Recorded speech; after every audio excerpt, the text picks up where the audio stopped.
Assalamualaikum warahmatullahi wabarakatuh. Apa kabar teman-teman? Sebelumnya perkenalkan, saya Rizky Fenyani, NIM 261902. Saya Alfiana, NIM 261902. Kenalkan, nama saya Roihatul Janah, NIM 261905. Saya Abdulatul Ulum, NIM 261942. Perkenalkan, nama saya Sarul Barok, NIM 261910.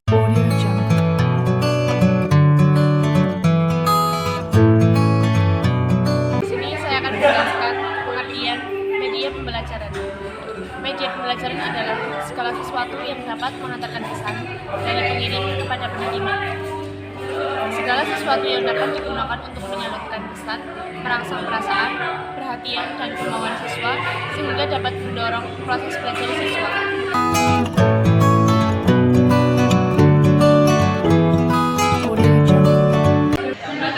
Media pembelajaran dapat diklasifikasikan menjadi beberapa kelompok. Yang pertama yaitu ada media yang dapat didengar atau media audio. Yang kedua ada media yang dapat dilihat atau visual media. Di antaranya gambar visual, garis atau grafis, simbol verbal, dan film visual. Yang ketiga ada media audio visual. Di antaranya ada film, TV, ataupun video bentuk. Yang keempat ada media organika, yaitu suatu media yang disesuaikan dengan potensi dari suatu daerah. Contohnya papan tulis, media tiga dimensi, realita, atau media dari masyarakat.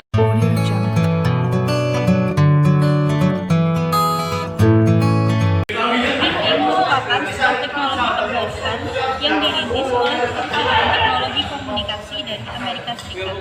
Zoom sendiri merupakan jenis teknologi aplikasi atau website yang dirancang sebagai bentuk kemudahan untuk diskusi atau siaran langsung konferensi jarak jauh. Sebagai media pembelajaran, Zoom memiliki beberapa kelebihan dan kekurangan. Yang pertama adalah kelebihan dari Zoom Meeting. Pertama adalah kapasitas ruang yang besar. Pada dasarnya, teknologi diskusi atau konferensi jarak jauh diciptakan untuk memudahkan penggunanya dalam berkomunikasi dengan anggota. Tak jarang pula bahwasanya tiap kelompok diskusi memiliki jumlah yang cukup banyak. Hal ini dapat ditelusuri lebih jauh ketika digunakan dalam sektor pendidikan yang umumnya diakses oleh banyak orang. Zoom memberikan solusi bagi tiap permasalahan ruang bagi pengguna. Akses kapasitas ruang yang diberikan oleh teknologi ini cukup besar. Tak tanggung-tanggung, Zoom memberikan 1.000 akses bagi anggota dalam satu forum diskusi, serta 10.000 anggota dalam satu forum siaran langsung. Hal ini cukup memudahkan bagi pengguna, khususnya sektor pendidikan, dalam melaksanakan diskusi jarak jauh. Yang kedua adalah fitur yang beraneka ragam. Salah satu fitur Zoom yang tidak dimiliki oleh teknologi diskusi jarak jauh lainnya ialah fitur edit wajah. Hal ini tentu bisa menambah rasa percaya diri. Selain itu, terdapat juga fitur pengganti latar belakang. Selanjutnya adalah kualitas akses yang tinggi. Kualitas akses yang tinggi dalam hal ini yang dimaksud ialah pada suara dan gambar yang tersedia. Dalam sebuah forum diskusi atau siaran langsung, tentunya peserta diskusi memerlukan sumber informasi yang aktual dan jelas. Banyak cara dilakukan oleh pengguna demi memenuhi kebutuhan tersebut, seperti menyediakan speaker rumah, menyalakan atap dengan layar monitor yang besar, dan berbagai macam lainnya. Namun, bagi Anda pengguna Zoom, tak perlu khawatir dengan permasalahan di atas. Masalahnya, Zoom memberikan kualitas akses yang tinggi pada penggunanya. Hal ini tentu menjadi sisi positif tersendiri bagi pengguna Zoom pada umumnya. Tak jarang pula, pengguna Zoom merasa sangat terbantu dengan fitur ini. Lalu kekurangan dari fitur Zoom. Yang pertama adalah boros penggunaan kuota data. Bagi pengguna Wi-Fi, menggunakan aplikasi seperti Zoom bukanlah suatu masalah, tetapi bagi mereka yang menggunakan kuota data, penggunaan Zoom dapat menghabiskan banyak kuota data. Yang kedua adalah tidak tersedia bahasa Indonesia.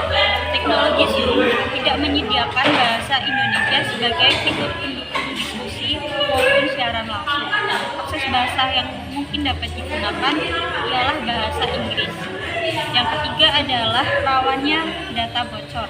Seperti yang sudah kita ketahui, beberapa waktu lalu muncul berita kebocoran data dalam Zoom. Hal ini tentu meresahkan pengguna karena data yang rawan terkena peretasan dapat berujung pada data pribadi seseorang. Namun hal ini dapat diatasi dengan tidak mendaftarkan akun. Pengguna cukup bergabung pada ID. Selanjutnya PowerPoint. PowerPoint adalah alat bantu presentasi. Biasanya digunakan untuk menjelaskan suatu hal yang dirangkum dan dikemas dalam slide PowerPoint, sehingga pembaca dapat lebih mudah memahami penjelasan melalui visualisasi yang terangkum di dalam slide. Dengan media ini, diharapkan semua materi yang disampaikan guru bisa diterima oleh siswa. Media ini juga memiliki keunggulan atau kelebihan, yakni salah satu fitur menyediakan kemampuan untuk membuat presentasi yang meliputi musik yang memainkan seluruh presentasi atau efek suara untuk slide tertentu. Kemudian media pembelajaran yang bisa kita gunakan selanjutnya yaitu WhatsApp Group. WhatsApp Group sendiri merupakan salah satu fitur yang terdapat dalam WhatsApp Messenger. WhatsApp Messenger sendiri merupakan aplikasi yang diperuntukkan untuk mengirim pesan bagi pengguna smartphone atau ponsel pintar yang memungkinkan seorang bertukar pesan dengan orang lain tanpa menggunakan pulsa, namun menggunakan jaringan internet. Fitur yang kita gunakan dalam WhatsApp Messenger sendiri yaitu WhatsApp Group. WhatsApp Group di sini merupakan fitur yang dapat digunakan untuk berkomunikasi dengan orang lain, beberapa orang yang ada di dalam WhatsApp. Jadi beberapa orang bisa 4, 5 atau bahkan 10, 20, 30 bisa berkomunikasi dalam satu grup ini yang disebut dengan WhatsApp Group. Kemudian kelebihan dalam WhatsApp Group sendiri yang pertama, tidak terlalu banyak menggunakan kuota internet. Jadi bagi pengguna WhatsApp yang menggunakan data internet namun tidak menggunakan WiFi bisa mengirim kuotanya jadi lebih efisien. Kemudian yang kedua, mudah digunakan semua kalangan. Dalam pembelajaran kan terdapat guru dan siswa. Jadi baik guru maupun siswa bisa menggunakan WhatsApp sendiri dengan mudah karena semua orang menggunakan WhatsApp saat ini. Kemudian yang ketiga, akses yang cepat dan efisien. Dalam jaringan yang sulit maupun yang mudah, semua orang bisa mengakses WhatsApp. Walaupun dengan kecepatan yang berbeda-beda, tetapi semua orang bisa menggunakannya dengan baik. Kemudian yang terakhir, bisa memuat banyak anggota dalam satu grup. Jadi kan dalam satu kelas siswanya terdapat banyak ya. Jadi bisa memuat 20 sampai 30 orang dalamnya. Dalam kemudian pasti ada kekurangan dong. Kekurangannya sendiri yaitu apabila banyak peserta yang masuk di dalam hal tersebut, apabila ada beberapa orang yang berinteraksi secara daring untuk mengobrol, terus juga bercanda dan lain sebagainya, maka informasi yang diberikan oleh guru menjadi tertutupi dan biasa disebut tenggelam. Itu saja mungkin kekurangan yang ada di dalam WhatsApp.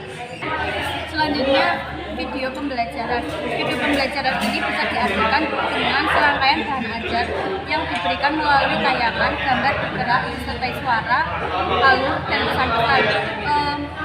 Video pembelajaran memiliki fungsi hampir sama dengan PowerPoint, namun memiliki keunggulan tersendiri. Nah, di sini kelebihan dari video pembelajaran yang pertama ada mengatasi jarak dan waktu, yang kedua mampu menggambarkan peristiwa secara realistis dalam waktu singkat, yang ketiga pesan yang disampaikan cepat dan mudah diingat, yang keempat ada mengembangkan pikiran dan pendapat siswa, yang kelima mengembangkan inovasi atau imajinasi siswa, yang keenam ada video ini sangat bagus untuk menerangkan suatu proses.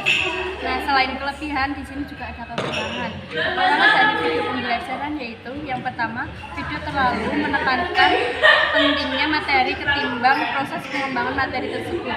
Yang kedua, pemanfaatan media ini juga terkesan memakan biaya atau membutuhkan kuota yang sangat banyak. Yang ketiga, penanganannya juga terkait peralatan lain seperti video player, layar bagi kelas besar, serta LCD-nya, dan lain-lain.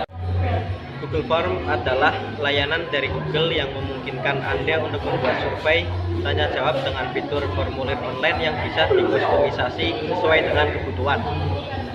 Kegunaan Google Chrome ada banyak, seperti memudahkan untuk membuat sekaligus mengoleksi atau mengumpulkan sebuah data, membuat kuesioner untuk mengevaluasi kemampuan siswa melalui soal-soal, membuat quick count pendapat, membuat formulir pendaftaran online, kemudian mengelolanya, dan masih banyak lagi. Geometri sih mau kan.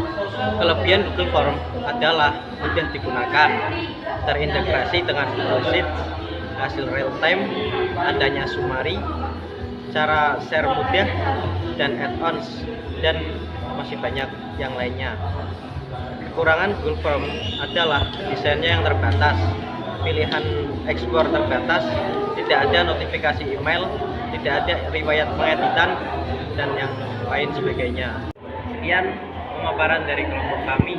Apabila ada kekurangan dan kesalahan dalam berkata, kami mohon maaf sebesar-besarnya. Terima kasih atas perhatiannya. Wassalamualaikum warahmatullahi wabarakatuh.